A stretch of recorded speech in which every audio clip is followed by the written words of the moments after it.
Mesdames, Messieurs, bonsoir et bienvenue dans votre magazine d'information, La Totale Dimanche. C'est parti pour le sommaire.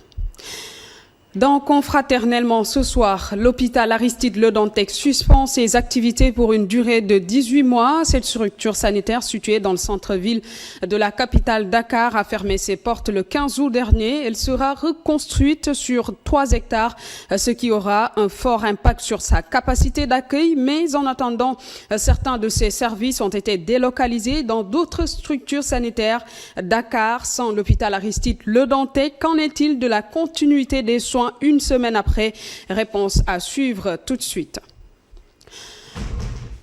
Enjeux économiques de la coopération entre le Mali et le Sénégal. Le Mali, c'est 21% des exportations du Sénégal. Les deux pays sont dans une dynamique de renforcer le volume de leurs échanges commerciaux avec des projets futuristes comme le port minéralier de Ndayane. Mamadou Gaye Kassé nous en dira plus dans Coin Éco avec un spécialiste sur la question.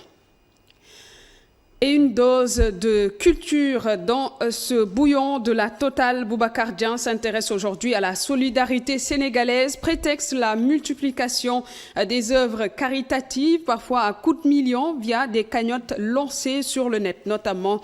On en parle tout à l'heure. Et plus que des millions, un patrimoine historique, une commune située dans le Sénégal oriental. Si vous n'avez toujours pas la réponse, on vous la donne dans Aïra ce soir et vous raconte son histoire. Nous allons prendre la route pour nous rendre à Bakel. Bakel, deuxième ville du Sénégal, à une lointaine époque, oui. Cette ville frontalière à la Mauritanie constituait alors une étape majeure de l'avancée française en Afrique noire. Younoussa Gueye nous retrace l'histoire de la Tour Bru à suivre tout à l'heure. Bienvenue dans la Totale Dimanche.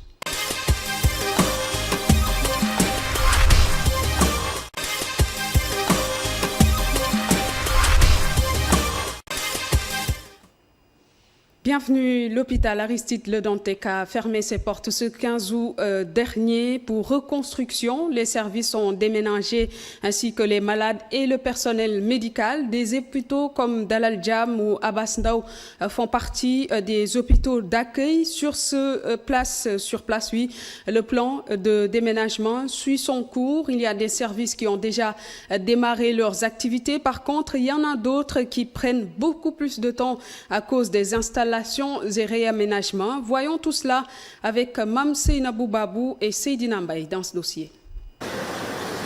L'hôpital Aristide Le Dantec fermé, des structures hospitalières accueillent certains de ses services. C'est le cas de l'hôpital Dalal Jamm. Ici sont accueillis les services dermatologie, chirurgie, oncologie, pédiatrie, entre autres. Les consultations ont déjà démarré et c'est le rush.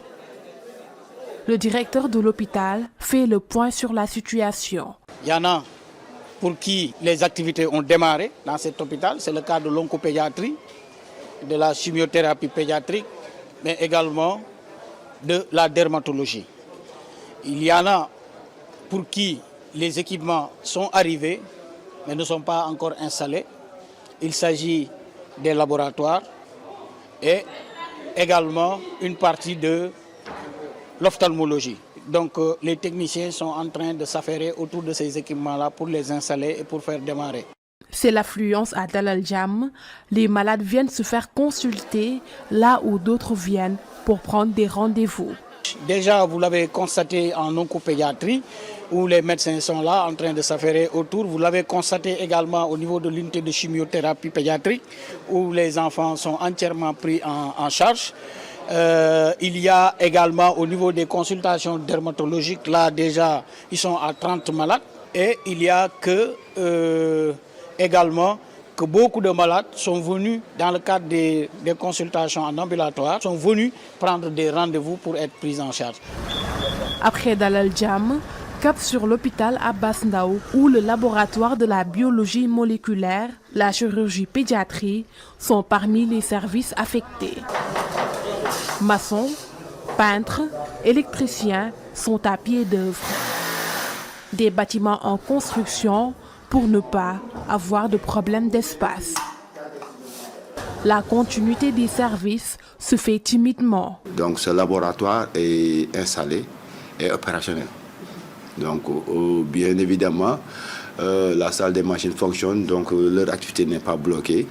D'autre part également, nous avons reçu tout le service de la chirurgie pédiatrique, donc ils sont déjà installés. L'activité a commencé depuis hier. Aujourd'hui, en principe, vendredi, il y a la néphropédiatrie, le professeur Keïta qui doit commencer ses consultations. Un tour au hangar des pèlerins qui accueille les dialysés. 24 box ont été aménagées pour les malades. Le carrefour médical est chargé des installations. Ils sont à 80% de réalisation des travaux. Actuellement, on est presque à 80% des travaux. On a déjà terminé la pose de la boucle. Chaque point d'eau est déjà terminé. Actuellement, on est en cours de finition de l'installation de la salle de traitement d'eau. Normalement, si on finit aujourd'hui, on doit faire la désinfection de la boucle, puis on fait les prélèvements, ensuite amener cette eau au laboratoire pour avoir l'aval des débuts des séances de dialyse à ce niveau. Pour l'essentiel, les services de l'hôpital de Dantec reprennent timidement les activités dans les hôpitaux d'accueil.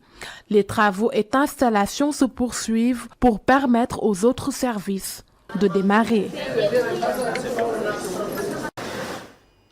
C'était donc dans confraternellement le suivi des soins après la délocalisation de certains services et personnels médical, administratif de l'hôpital Aristide Le Dantec qui a fermé ses portes le 15 août dernier pour donc réhabilitation sur 3 hectares prévus dans 18 mois. Vous l'avez vu tout à l'heure avec notre reporter Mamse Naboubabou qui a fait le tour de certaines structures sanitaires destinées à accueillir des services et du personnel médical. À Abass Ndao, par exemple, les activités ont repris avec les différents services redéployés sur place et également à Dalal Jamm comme dans d'autres structures où le réaménagement se fait timidement pour donc mettre à l'aise le personnel médical, le personnel administratif également et les patients délocalisés. La suite de la Totale dimanche, tout de suite.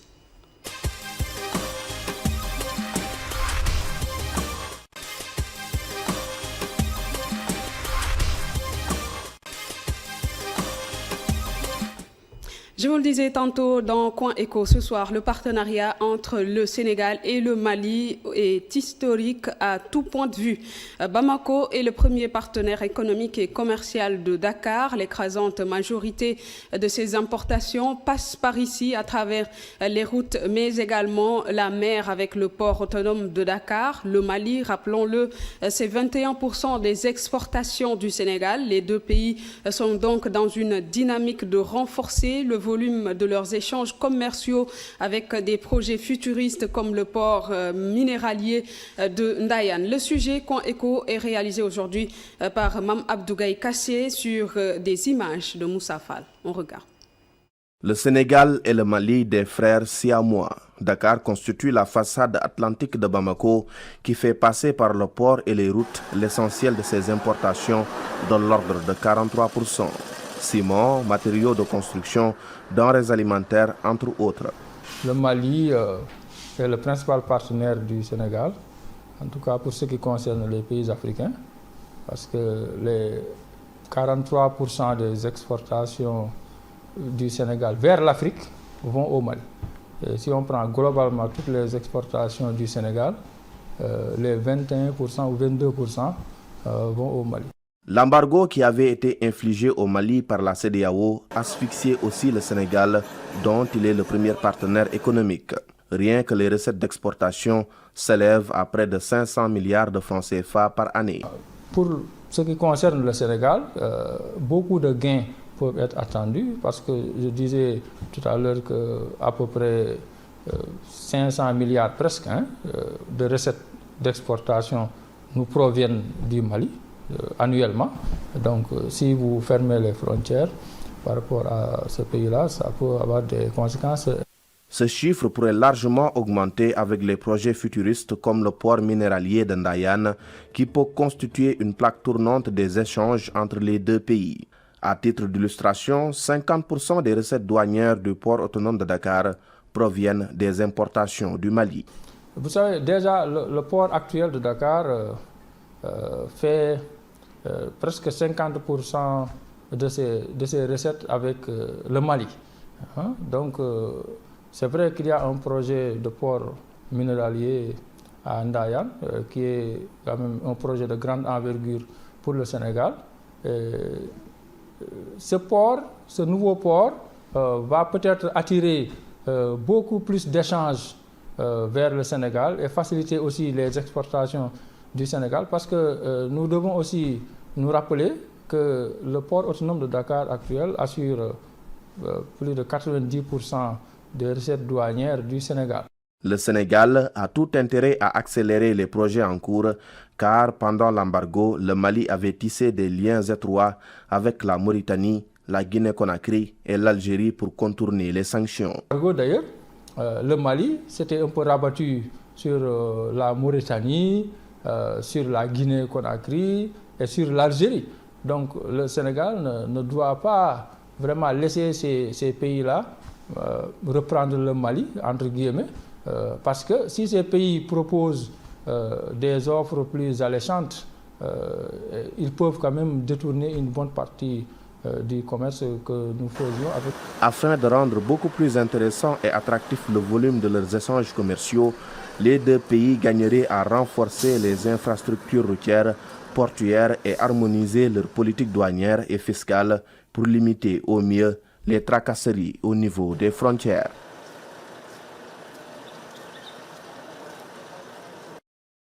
Le dossier de Mame Abdou Gaye Kassé, Sénégal-Mali, un partenariat bilatéral dynamique et incontournable.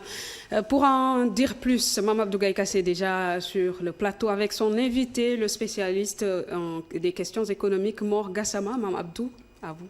Merci Awa Diop Sen. Bonsoir, nous recevons ce soir Mor Gassama, économiste, enseignant à l'INSEP. Bonsoir monsieur Mor Gassama. Bonsoir monsieur. Le Sénégal et le Mali, deux partenaires historiques à tout point de vue, même au plan économique, c'est ce que nous devons parler ce soir. Comment qualifiez-vous les relations entre les deux pays? Merci beaucoup. Les deux pays entretiennent donc d'excellentes relations économiques. D'ailleurs, le Mali est vraiment donc le premier partenaire donc économique du Sénégal en termes d'échanges.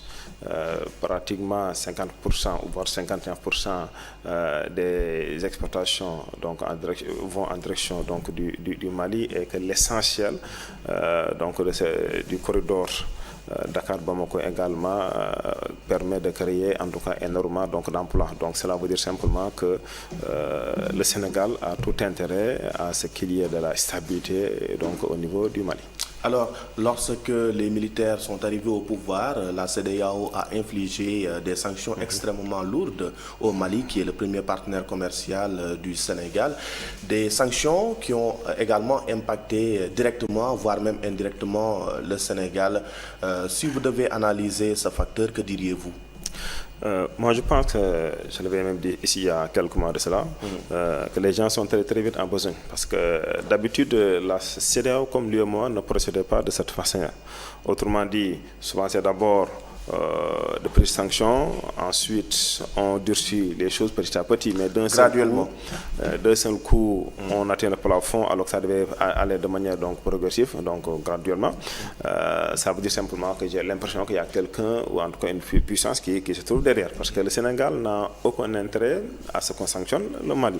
Autrement dit, sanctionner le Mali sur le plan économique, c'est aussi vraiment sanctionner le Sénégal parallèlement. Vu ce que représentent donc les relations économiques entre les deux pays. Ensuite, on pouvait même dire que ces sanctions violent même quelque part vraiment donc les textes, que ce soit l'UEMOA ou la CEDEAO, parce que tous les spécialistes même l'ont dénoncé, etc. En plus, vu que nous sommes vraiment liés par l'histoire et la géographie, donc il aurait été mieux donc de privilégier dans un premier temps le dialogue, la discussion, comme on le faisait auparavant. Voilà. Et ensuite, on a vu les conséquences avec nos opérateurs économiques d'ici et de l'autre côté. Alors, le Mali, c'est 21% des exportations du Sénégal. Il représente également 43% de ses importations, c'est-à-dire que 43% de ses importations transitent par le Sénégal à travers le port, mais également les routes, et le volume des échanges à l'importation donc représente 500 milliards de francs CFA. Comment faire pour renforcer donc le dynamisme des échanges commerciaux entre les deux pays?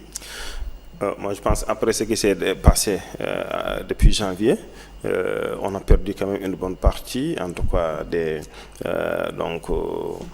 ce qu'on pouvait en tout cas gagner de l'autre côté. Autrement dit, les gens étaient en difficulté et ils pensent que nous les avons lâchés. Même si en réalité, ça pourrait ne pas être le cas. Parce que je reste persuadé que le Sénégal ne devait pas avoir la même position que les autres. Voilà, maintenant, si vous êtes en groupe et que vous discutez des sanctions, vous pouvez ne pas être d'accord, mais vous êtes obligé de vous aligner sur la décision de la majorité. Là, ce n'est pas quelque chose aussi qu'on extériorise. Après, il faut qu'on ait à discuter, mais en le faisant donc en coulisses, etc. Voilà, cela veut dire simplement que ces sanctions ont en tout cas engendré plus de 600 milliards de pertes voilà, pour les deux pays. On a intérêt en tout cas à faire revenir la confiance d'abord. C'est extrêmement important parce qu'il y a une fissure qui s'est créée entre-temps. Il faudrait redynamiser donc cette diplomatie économique voilà, afin que Dakar puisse reprendre sa place par rapport donc sa place donc d'avant ces sanctions-là. Oui. Avec ces sanctions, le Mali donc s'est tourné vers d'autres pays frontaliers comme l'Algérie, comme la Guinée-Conakry, mais également comme la Mauritanie pour contourner donc les sanctions de la CEDEAO. Est-ce que cela ne fait pas perdre en quelque sorte le Sénégal certains privilèges qu'il aurait dû avoir du Mali et que ces pays-là qui se sont approchés de Bamako gardent aujourd'hui sous leur coupe? Ce que je voulais expliquer tout à l'heure en disant que lorsque les sanctions étaient tombées, les Maliens étaient obligés pour un instinct de survie de chercher des solutions alternatives et que d'autres donc les ont ouvert les portes. Ils n'ont pas hésité. Après maintenant, est-ce que le Sénégal doit revenir et reprendre sa place? Ça ne peut pas être automatique. Donc voilà, cela montre que eux-mêmes ils ont tendance, ou en tout cas ils ont intérêt à diversifier davantage donc les partenaires pour éviter encore d'être confrontés à de telles difficultés. Maintenant c'est au Sénégal de relancer les choses, mais aussi de continuer en tout cas à convaincre, à montrer que bon, c'était certes une crise qui a été, voilà, donc en tout cas pas dépassée, mais la situation a été décrispée. Après, il faudrait penser également à renforcer davantage donc, les liens, non seulement sur le plan commercial, mais aussi voilà, sur le plan sanitaire, sur le plan militaire et sur le plan universitaire. Je pense que ça va contribuer à faire revenir davantage donc, la confiance. Mais il faut avouer que ça ne va pas être aussi facile qu'on ne le pense. Oui. Il est important de préciser aussi que le Sénégal n'a pas participé aux sanctions de la CEDEAO contre le Mali par gaieté de cœur. Le Mali a eu à recevoir plusieurs avertissements de la part de l'organisation sous-régionale. Il faut également rappeler que ce pays a connu quand même 2 coups d'État à l'espace d'1 an. Le coup d'État du 18 octobre 2020, puis du 24 mai 2021. Mais on a vu le chef de l'État, Macky Sall, président en exercice de la CEDEAO, s'y rendre au Mali. Il a discuté avec Assimi Goïta sur la nature des relations entre les deux pays. Il a parlé de renforcement des liens économiques. Selon vous, quels sont les secteurs sur lesquels les dirigeants devraient se focaliser aujourd'hui? Voilà, peut-être avant d'insister, de revenir sur la question, insiste davantage sur ce qui a provoqué la crise. Oui. Parce qu'en économie, souvent, on a l'habitude de dire que pour attirer les investisseurs, il faudrait qu'il y ait un bon climat des affaires. Oui. Et parmi les éléments qui composent le climat des affaires, il y a ce qu'on appelle la paix sociale. La stabilité politique, c'est extrêmement important. Oui. Maintenant, sur ce plan-là, il y en a beaucoup de choses aussi à reprocher à nos chefs d'État africains, surtout donc, dans l'espace CEDEAO.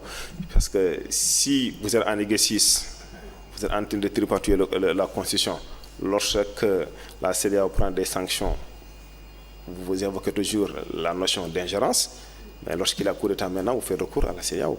Ça veut dire que moi je pense que la CEDEAO doit montrer beaucoup plus de fermeté. Oui. Voilà, si les citoyens vont jusqu'à se poser des questions, à savoir si la CEDEAO est une organisation uniquement des chefs d'État ou de la population, ça veut dire qu'il y a un problème. Tout à fait. Voilà. Donc il faudrait renforcer.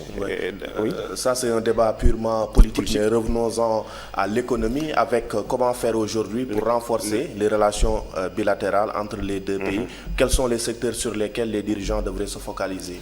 Tout ce que l'économie fait, c'est basé sur la politique. Ce sont les politiques qui prennent les décisions pour les économies. Il faudrait revoir un peu donc, le corridor Dakar-Bamako, donc le renforcer davantage. Il faudrait penser surtout à réduire surtout ces tracasseries qui existent sur la route, parce que ça c'est vraiment de dénoncer aussi bien des parties, aussi bien pour les l'uniformisation des politiques fiscales et douanières entre les deux pays. Non, ça existe dans le cadre donc, communautaire, hein, au niveau de l'UEMOA. Oui. Mais le problème, les deux pays sont les deux plus grands partenaires économiques. Inversement, est-ce qu'il ne faudrait pas aujourd'hui envisager quand même une uniformisation des politiques douanières et fiscales pour éviter les tracasseries que rencontrent les transporteurs, les hommes d'affaires au niveau des frontières? Nous évoluons dans un cadre communautaire. Le pays ne peut pas s'isoler pour imposer une règle quelconque. Ça, c'est ce qui s'applique au niveau régional. Voilà. Si vous parlez de la comptabilité, c'est la même chose. Si vous parlez donc du droit des affaires, c'est pratiquement donc la même chose. Donc on est dans le cadre du même SIS-COWATA. Donc ça ne pose pas de problème. Le problème, c'est le respect, l'application des taxes qui pose problème. Voilà, j'ai eu la chance peut-être de participer à quelques séminaires où il y avait les commerçants, les douaniers et autres, mais c'est toujours les mêmes reproches qui sont adressés. Et en la matière quand même, je pense que le Sénégal même constitue un bon élève. Ça veut dire qu'il va falloir que les autres apprennent à respecter les textes. Avoir des textes c'est bien, mais les respecter aussi c'est autre chose. Oui, mais on a vu quand même beaucoup de transporteurs maliens se plaindre de la cherté du coût du fret, parce que la plupart des conteneurs qui vont vers le Mali transitent par le port autonome de Dakar. On l'a dit tout à l'heure, 43% des exportations du Mali traversent le Sénégal. Et au niveau des frontières également, il y a des tracasseries douanières, etc., etc. Maintenant, comment faire pour régler ce genre de difficultés? Oui, parce que les autorités portières donc, ont intérêt à revoir un peu leurs offres pour que ça soit beaucoup plus attractif. Voilà, parce qu'il y a une concurrence qui est là, c'est la Côte d'Ivoire. Voilà, et vu aussi la crise que nous avons traversée et le combat du Sénégal, les autres ouvertures qui existent maintenant par rapport donc, au Mali, tout cela devrait pousser les autorités portières et au-delà aussi les autorités donc, du Sénégal à mener une politique, en tout cas, beaucoup plus attractive. Après, maintenant, il y a des travaux qui sont en train, en tout cas, d'être faits par ça et là. Ensuite, l'extension aussi donc, aux portières. Tout cela fait que le Sénégal est en mesure, en tout cas, de proposer quelque chose de beaucoup plus attractif. Voilà, pour garder sa place au-delà même, essayer d'augmenter davantage même. Donc, c'est par... Alors le Sénégal aujourd'hui est dans une dynamique de renforcer ses échanges commerciaux avec ses partenaires, notamment le Mali qui est son premier partenaire commercial. Nous le disions tantôt, il y a des projets futuristes qui sont en train d'être lancés avec le port minéralier de Ndayane, mais aussi le port à sec de Bargny, etc. Qu'est-ce que le Sénégal peut gagner en termes de dividendes en réalisant ces ouvrages, notamment avec les Maliens qui vont en profiter certainement? Oui, parce que ça fait partie souvent de ce qu'on reproche à notre port, c'est surtout donc, le problème donc, de gestion vraiment donc, des flux. Voilà, les gens disent que donc, ils perdent beaucoup de temps pour venir prendre des marchandises, etc. Donc cela veut dire qu'en multipliant les points, les gens vont récupérer leur dû en un temps record. Je pense que ça participe aussi à rendre le port beaucoup plus compétitif. Voilà. Ensuite, comme je vous l'ai dit, en étudiant davantage le marché et en essayant aussi de proposer quelque chose de nouveau pour devenir beaucoup plus attractif, moi je pense que le Sénégal pourrait en tout cas jouer ce rôle de leader au niveau donc sous-régional.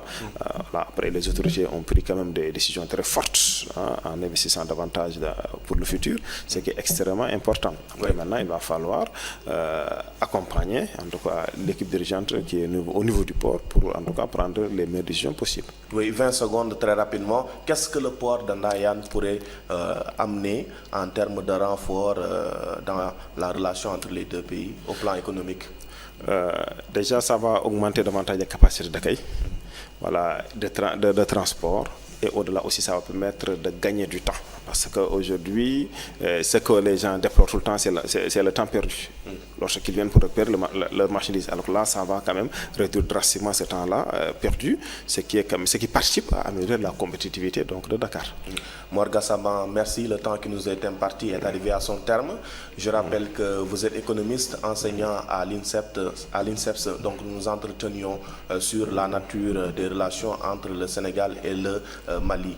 Awa Diop Sène, merci. Merci à vous, Mme Abdoulaye Kassé. Merci également à votre invité, l'économiste Mor Gassama. Je le rappelle, c'était sur le partenariat bilatéral Sénégal-Mali. Merci à vous deux pour tous ces éclairages. La suite de la Totale dimanche dans un instant.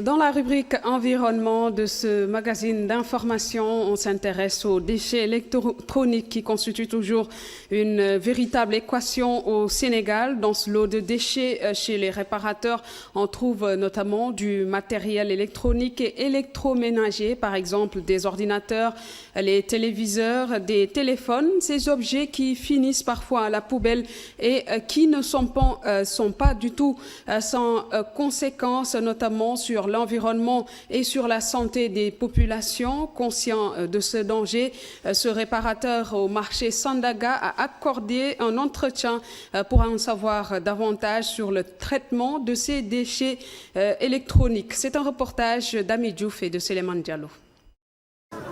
Cette partie du marché Sandaga est exclusivement réservée aux réparateurs de matériel électronique. Sur place, Ibrahim Ndiaye fait partie des rares réparateurs à avoir bénéficié d'une formation sur le danger que représentent les déchets électroniques. Et pourtant, il a eu du mal à s'en débarrasser, stocké dans son atelier depuis plus de 6 mois. On nous a appris que les déchets électroniques polluent l'atmosphère depuis notre formation. Comme vous pouvez le constater, j'ai des problèmes pour m'en débarrasser. C'est pourquoi l'atelier est encombré. La seule solution qui se présente à lui, les vendre aux ferrailleurs qui fournissent la matière recyclable, principalement aux entreprises étrangères. Voyez par vous-même, je n'ai plus de place pour même garder les plus petits disques durs. Je suis obligé de collaborer avec un ferrailleur. À la fin du mois, il vient acheter les déchets pour les revendre aux Indiens.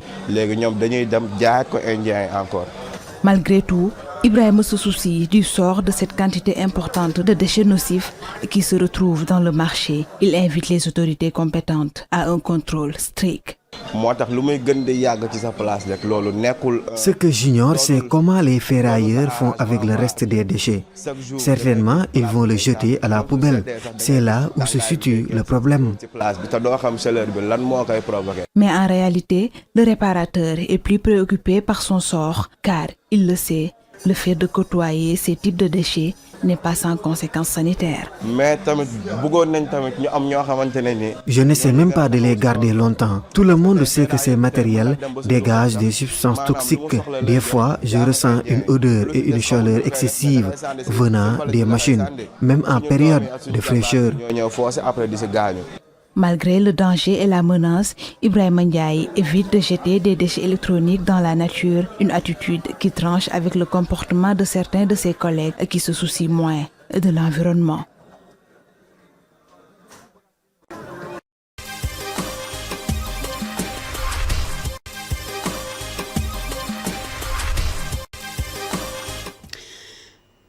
Place à présent à notre rubrique tranche de vie, influenceur, agent commercial, mécène, entrepreneur.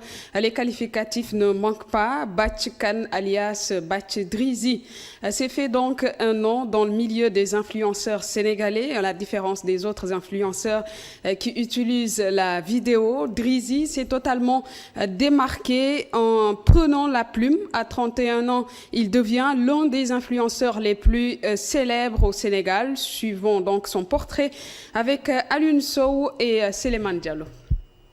C'est Batchkan, plus connu sous le nom de Batch Drizzy. C'est lui l'homme qui se cache derrière le clavier. Un influenceur pas comme les autres. Au moment où ses confrères optent pour la caméra et le micro, lui, il prend sa plume. Drizzy explique les raisons de ce choix. Toute chose, il faut savoir se démarquer. Il faut savoir se démarquer. J'ai vu qu'il y avait Doud fait des vidéos et Marfous qui faisait des vidéos. J'ai dit que bon, moi, je ne vais pas faire des vidéos. Je vais opter pour des textes. Et là, que les textes sont devenus viraux maintenant. Tout le monde le partage sur les statuts WhatsApp, sur les Snapchat. C'est pourquoi j'ai opté pour les textes, rien que pour se faire démarquer. Des mots qui touchent, des textes qui reflètent le quotidien des Sénégalais. Notre interlocuteur dévoile son secret. Ce qui m'inspire, je peux dire que c'est ce que j'ai vécu. Bon, il y a des textes où je l'ai vécu, il y a d'autres textes que bon, je vois qu'il y a des amis qui l'ont vécu et c'est là que je m'inspire parfois. Presque tout vient de la société sénégalaise. C'est pourquoi quand tu écris un texte, quelqu'un te dit que est-ce que tu ne parles pas avec moi ou bien qu'on t'a raconté ma vie alors que bon, je ne les connais même pas, mais bon, j'écris des textes et je sais que les gens seront visés. 5 ans dans le milieu, le clavier pour exprimer ses sensations, des milliers de followers à travers ses différents médias sociaux, ce qui lui a valu plusieurs distinctions. J'ai reçu presque beaucoup de distinctions. Déjà l'année dernière, j'avais reçu le meilleur influenceur sur Twitter par Pulse Influencer Awards. J'ai reçu aussi le Wurus Entrepreneuriat, à qui c'est l'agence Afrocom qui m'avait aussi décoré pour ça. Et j'avais reçu aussi beaucoup, je reçois souvent j'avais aussi reçu un diplôme attestation d'engagement par l'ONU Femmes. Vous connaissez aussi l'ONU. Donc j'ai reçu pas mal de distinctions grâce aux réseaux sociaux. L'homme ne s'arrête pas juste au texte. Batch Drizzy, enfant de la banlieue, est certes un influenceur, mais il est aussi un grand mécène. Chaque année, il fait des dons aux habitants de sa localité grâce aux réseaux sociaux. Depuis 2019, dans mon quartier, je donne aux enfants les fournitures scolaires. Ça, je l'ai accompli grâce aux réseaux sociaux. J'ai fait beaucoup de dons, comme par exemple de matelas, de moustiquaires, parce que là, j'habite à Pikine, dans la banlieue. Il y a l'inondation, il y a des quartiers, il y a des gens où, quand il y a l'inondation, ils vont perdre beaucoup de bagages. J'ai fait des dons de matelas, c'est tout ça. Je l'ai eu grâce aux réseaux sociaux. J'ai aussi créé ma marque de vêtements, marque Drizzy. Les réseaux sociaux aussi m'ont permis de découvrir une partie du monde. Bon, j'ai commencé à voyager. Un élève brillant, alors aujourd'hui la trentaine, il a dû arrêter les études pour faute de moyens, le moment le plus embarrassant qu'il a vécu. Le moment le plus embarrassant, c'est le moment où j'avais quitté l'école, je peux dire, parce que j'avais quitté l'école par faute de moyens, et je ne voulais pas, et j'étais un élève très brillant. Bon, peut-être c'était le destin. C'est le moment qui m'avait plus marqué. Batchkan, alias Batch Drizzy, agent commercial de profession et célibataire sans enfant, invite ses jeunes frères influenceurs à véhiculer des messages positifs et éviter de faire la promotion de l'homosexualité et de la drogue.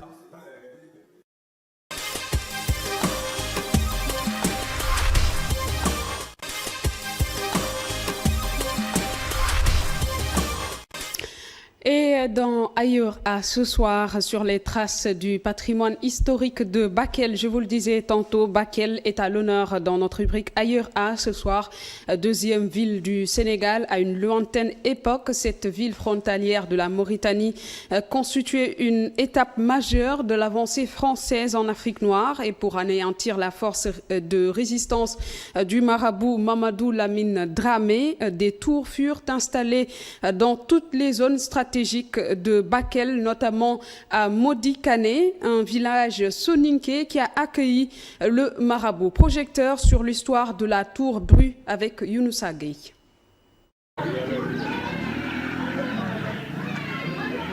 Bakel, l'une des localités où les traces du passage du colon sont toujours visibles. Ici, chaque infrastructure du colon est témoin d'une histoire parfois douloureuse. Nous arpentons les rues en forme de montagne de l'un des plus anciens quartiers de Bakel, nommé Modinkane, qui signifie en soninké le quartier des marabouts.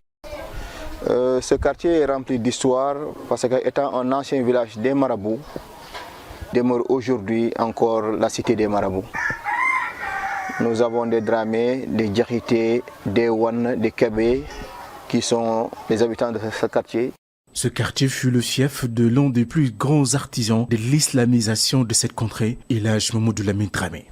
Très méconnu des Sénégalais, bien apprécié en pays soninké, plus connu sous le nom de Cheikh Mahamadou Lamine Dramé, a été disciple d'abord de la famille Dramé, mais aussi talibé qui est venu apprendre ici dans le Gadiaga. Cette tour, appelée Bru, fut installée dans ce quartier par les colons avec comme principal objectif stratégique contrôler H24 les moindres actions du marabout El Hadj Mamadou Lamine Dramé et de ses disciples. Le 25 janvier 1875, suite à un affrontement avec un haut gradé, Mody Kane fut réduit en cendres à coups de canon tirés à partir de cette tour. Il y a eu un premier soulèvement le 5 janvier 1875. Le capitaine Zimmerman, au cours d'une promenade dans le quartier, a reçu des injures venant de la population autochtone. Et un rapport a été envoyé au commandant du poste. Le 8 janvier, l'action se répète cette fois-ci avec le lieutenant Jourdan qui se promenait à dos de cheval. Il a reçu un coup de pierre dans le village de Mody Kane. Ne pouvant plus supporter la situation, le poste de Bakel a décidé, le 25 janvier 1875, de canonner le village de Mody Kane. Ce village a été canonné. Mais qu'est-ce qui a permis aux colons de pouvoir canonner ce village? C'est ce poste qui est derrière, la tour qui est derrière moi, après la tour Bru. Le bilan est lourd. Jusqu'ici, aucun chiffre officiel sur le nombre de morts du côté des autochtones. Le colon a fait un bilan de son côté, ce qu'il a perdu en termes matériels. Mais du côté de la population autochtone, ça n'a pas été fait. Pourtant, tout ce qui l'intéressait, c'était d'envoyer un rapport au commandant, de montrer au cours du soulèvement, en canonnant le village de Mody Kane, nous avons eu beaucoup de morts. À la suite de cette guerre meurtrière, le 1er avril 1886, Mamadou Lamine Dramé décida de former un camp de guerre pour se battre contre l'invasion coloniale. À partir de là, Mamadou Lamine Dramé aussi n'a pas voulu rester les bras croisés, ce qui a poussé le résistant local à s'attaquer aux Français. C'est de ce sens que le 1er avril 1886, lui aussi, il s'est arrangé en mettant en place un camp de guerre pour pouvoir contrecarrer l'action des Français. Cette histoire, nombreux sont les jeunes qui l'ignorent ici à Bakel. En attendant, depuis sa disparition le 12 décembre 1887, le 24 mars de chaque année, une ziara est organisée en son hommage. Une initiative guidée par la volonté de cette communauté pour mieux faire connaître l'œuvre de El Hadj Mamadou Lamine Dramé. C'était Younoussa Gueye sur les traces du patrimoine historique de Bakel pour notre rubrique Ailleurs Art. Donc, on se retrouve après le bulletin de 19h45 pour la deuxième partie de votre magazine La Totale Dimanche. À tout de suite.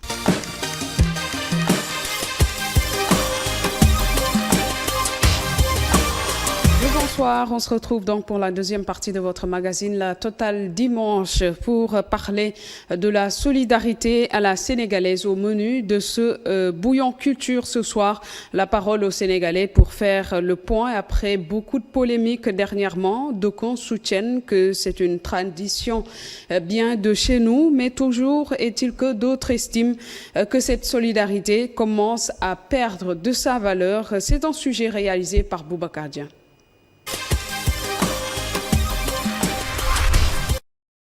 Solidarité. 10 lettres ô combien important pour tout Sénégalais. La solidarité à la sénégalaise, une réalité bien connue chez nous. Parce que la solidarité commence d'abord au sein de la famille.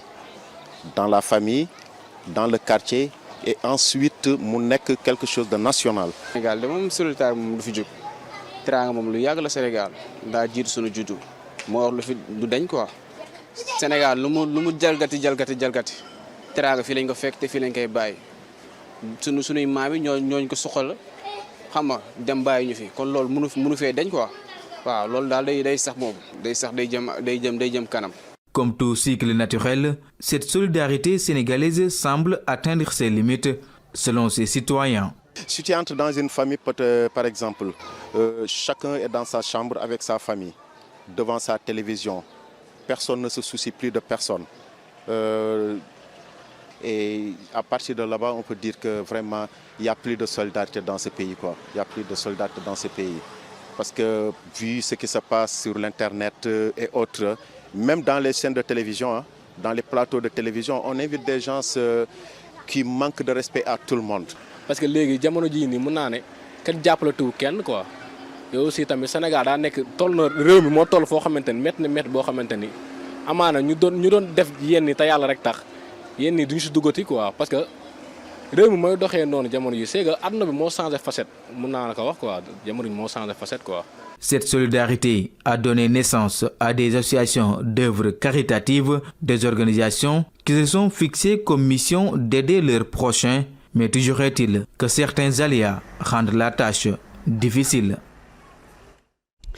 À présent, le diplomate, les Africains vivent en moyenne 10 ans de plus en bonne santé qu'il y a une dizaine d'années. C'est une récente étude de l'Organisation mondiale de la santé qui dresse cette étude. Ainsi donc, entre 2000 et 2019, l'espérance de vie en bonne santé est passée de 47 à 56 ans contre 64 ans pour la moyenne mondiale. Pour en parler ce soir avec nous, Abdou Ndiaye. Il est diplômé en aménagement du territoire, décentralisation et développement local à l'université Cheikh Anta Diop de Dakar. Il est en ligne. Bonsoir, Monsieur Ndiaye.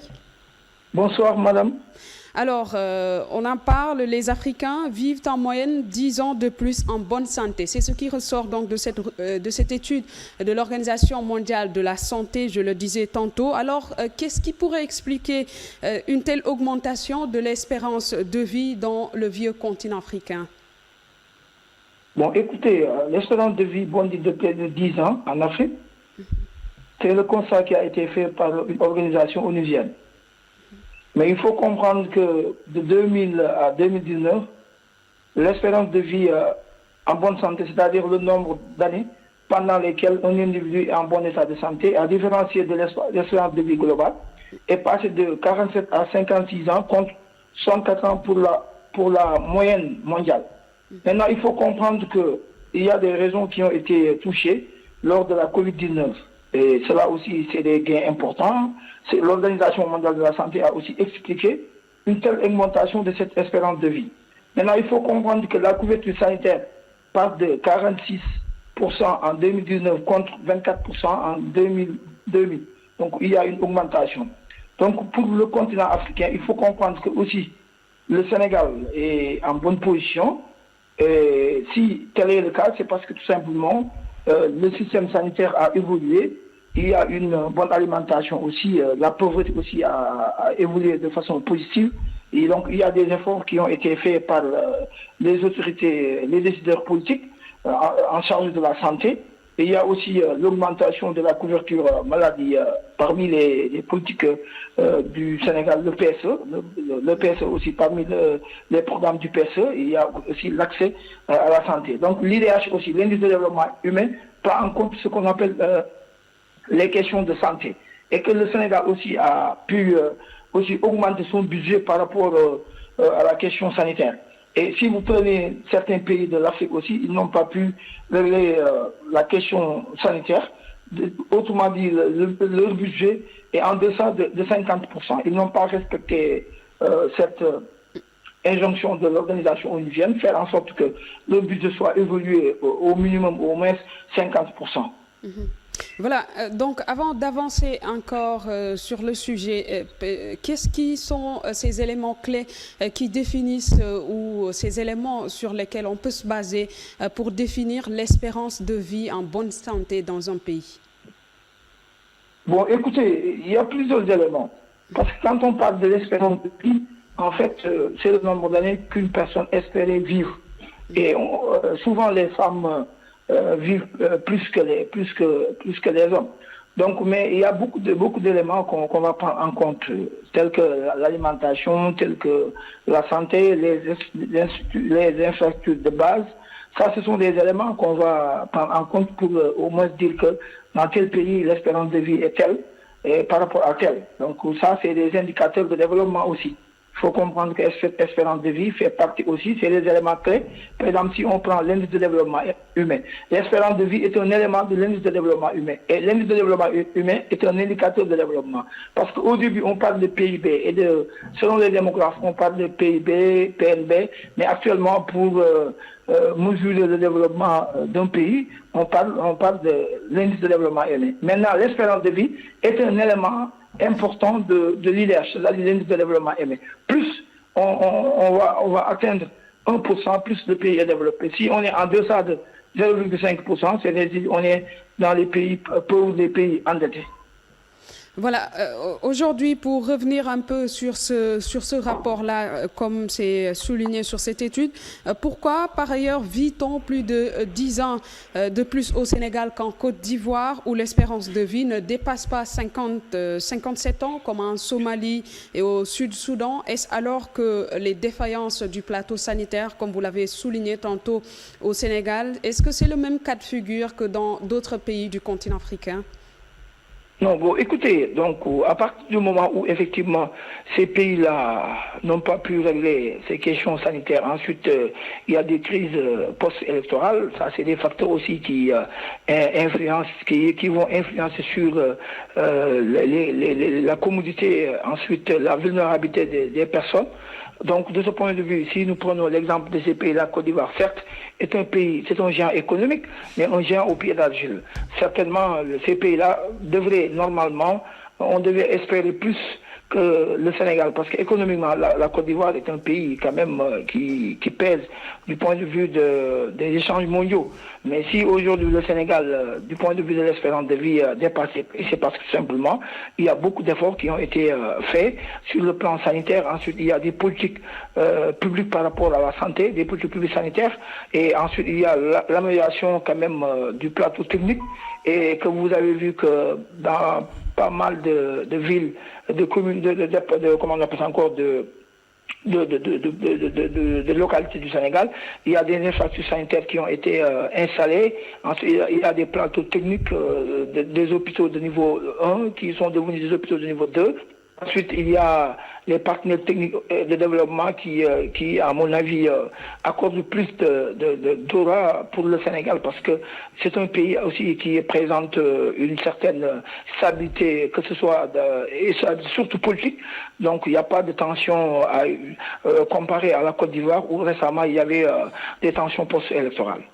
Alors, si on tient compte de ces études, quand on parle de la fiabilité aujourd'hui, par exemple, l'actualité au Sénégal, on parle de rehausser le plateau sanitaire, on parle du coût de la vie qui est cher, on parle aussi toujours du problème de la conjoncture. Est-ce qu'on peut dire que ces études-là tiennent souvent compte de la réalité sur place de ces différents pays cités-là, de ces pays africains où on dit que l'espérance de vie a bondi de plus de 10 ans? Écoutez, vous savez que vous avez parfaitement raison. On va tenir en compte de ces paramètres-là parce que ça, c'est pas en fait un coup d'épée dans l'os. Souvent, on prend des éléments aussi importants que ces organisations onusiennes aussi, l'OMS, Organisation mondiale de la santé, ont des représentants, des répondants partout dans ces pays qui sont membres de cette organisation. Et à partir du moment où effectivement il y a un certain nombre de critères sur lesquels ils vont se focaliser pour dire que tel pays, on a telle espérance de vie, dans tel pays aussi on a telle espérance. Et à partir de ce moment donné, ils ont une comparaison par rapport à l'Afrique, parce que le Sénégal fait partie de l'Afrique de l'Ouest. Donc, de ce point de vue, effectivement, il faut comprendre aussi que l'élément politique aussi participe aussi, impacte sur le facteur économique et vice-versa aussi, le social. Donc, c'est des éléments qui sont intrinsèques, c'est lié, forcément. Alors, merci donc. Je rappelle que c'était Abdou Ndiaye, diplômé en aménagement du territoire, décentralisation et développement local, qui revenait sur cette étude de l'Organisation mondiale de la santé, soulignant que les Africains vivent en moyenne 10 ans de plus en bonne santé, parlant d'espérance de vie. Merci beaucoup, Monsieur Ndiaye, pour toutes ces réponses. Et c'est la fin de ce magazine La Totale Dimanche. Merci de l'avoir suivi et bonne fin de programme sur ITV.